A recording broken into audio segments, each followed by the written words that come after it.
Hello all, welcome back. ಈ ಥರ ಟೀಕುಡ್ ಫ್ರೇಮಲ್ಲಿ preservation ಮಾಡಬೇಕು ಅಂತ ತುಂಬ ದಿನದಿಂದ ಇಷ್ಟ ಇತ್ತು. ಹಾಗೆ ಅದೇ ಟೈಮ್ಗೆ ಒಂದು ಕಸ್ಟಮರ್ ಆರ್ಡರ್ ಕೊಟ್ಟಿದ್ರು. ಕಸ್ಟಮರ್ ಅವ್ರ ಮದುವೆ ಹಾರ, ಇನ್ವಿಟೇಷನ್ ಮತ್ತು ತಾಳಿ ಥ್ರೆಡ್ನ ಕಳಿಸ್ಕೊಟ್ಟಿದ್ರು ಪ್ರಿಸರ್ವೇಷನ್ ಮಾಡೋಕ್ಕೆ. ಹಾಗಾಗಿ ಬ್ಯೂಟಿಫುಲ್ ಪಿಂಕ್ ಫ್ರೇಮ್ನ ಮಾಡಿಕೊಟ್ಟಿದ್ದೆ. ಅವ್ರ ಮದುವೆ ಹಾರದಲ್ಲಿದ್ದಂಥ ರೋಸಸ್ನ ಕಲೆಕ್ಟ್ ಮಾಡಿ ಈ ಥರ ಒಂದು ಪ್ರಿಸರ್ವೇಷನ್ನ ಮಾಡಿದ್ದೆ.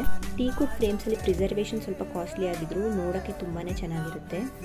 ನಿಮ್ಮ ಮದುವೆ ಅಥವಾ ಎಂಗೇಜ್ಮೆಂಟ್ ಹಾರನ ಈ ಥರ ಕೂಡ ಪ್ರೆಷಿಯಸ್ ಆಗಿ ಪ್ರಿಸರ್ವ್ ಮಾಡ್ಬೋದು. ನಿಮಗೆ ಟೀಕುಡ್ ಫ್ರೇಮ್ಸ್ ಬೇಡ ಅಂದರೆ ನಾರ್ಮಲ್ ರೆಸಿನ್ ಫ್ರೇಮ್ಸಲ್ಲಿ ಕೂಡ ಪ್ರಿಸರ್ವೇಷನ್ನ ಮಾಡ್ಬೋದು. ಈ ಆರ್ಡರ್ ನನಗೆ ಮಡಿಕೇರಿಯಿಂದ ಕಸ್ಟಮರ್ ಪ್ಲೇಸ್ ಮಾಡಿದ್ದು. ನಾನಿರೋ ಲೊಕೇಶನ್ ಬಂದು ಮೈಸೂರು. ನೀವು ಈ ಥರ ನಿಮ್ಮ ಲವ್ಡ್ ಒನ್ಸ್ ಕೊಟ್ಟಿರೋ ಫ್ಲವರ್ಸ್ ಆಗಲಿ ಅಥವಾ ನಿಮ್ಮ ಬೇಬಿ ಐಟಮ್ಸ್ನ ಪ್ರಿಸರ್ವ್ ಮಾಡಬೇಕು ಅಂತ ಅಂದ್ಕೊಂಡಿದ್ರೆ ನೀವು ನನಗೆ ಅದನ್ನ ಕಳಿಸ್ಕೊಡ್ಬೋದು. ನಾನು ನಿಮಗೆ ಪ್ರಿಸರ್ವೇಷನ್ ಮಾಡಿಕೊಡ್ತೀನಿ. ಒಂದು ರೆಸಿನ್ ಆರ್ಟ್ನ ಕಂಪ್ಲೀಟ್ ಮಾಡೋಕ್ಕೆ ಮಿನಿಮಮ್ 1 ವೀಕ್ ಟೈಮ್ ಬೇಕು ಬೇಸ್ಡ್ ಆನ್ ದ ಕಸ್ಟಮೈಸೇಷನ್. ನೀವು ನಿಮ್ಮ ಆರ್ಡರ್ಸ್ನ 7 to 10 days ಬಿಫೋರೇ ಪ್ಲೇಸ್ ಮಾಡಿ. ಮತ್ತಷ್ಟು ರೆಸಿನ್ ಆರ್ಟ್ ವೀಡಿಯೋಸ್ನ ನನ್ನ ಪೇಜಲ್ಲಿ ಚೆಕ್ ಮಾಡಿ. See you all in the next video. Bye bye.